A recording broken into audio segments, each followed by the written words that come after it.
nandito tayo ngayon sa Barangay San Agustin Dos para sa project ng mga ng PNP for Women's Day.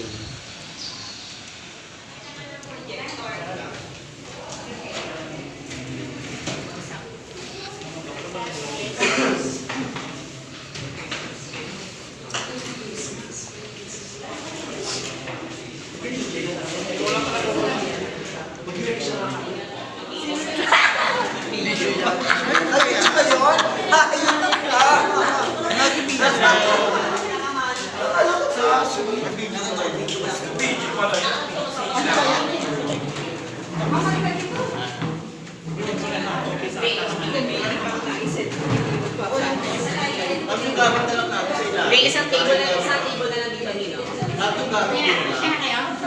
Yan na po, okay na.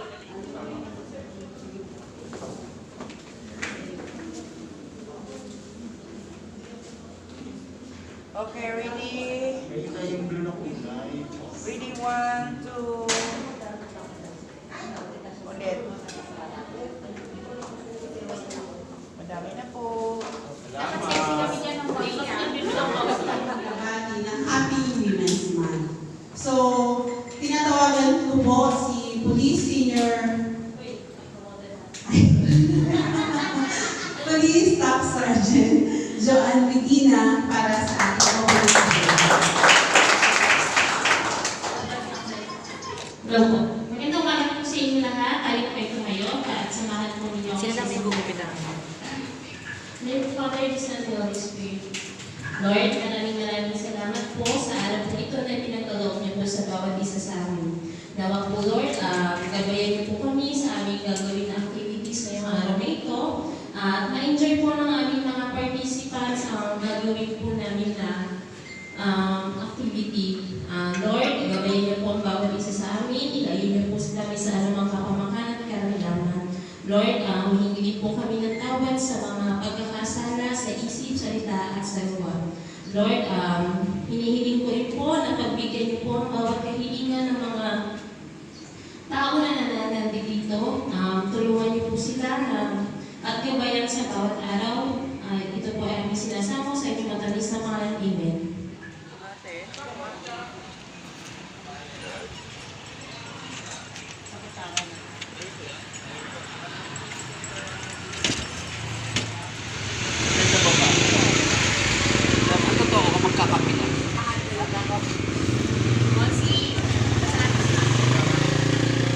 Kapi-kapi muna kami.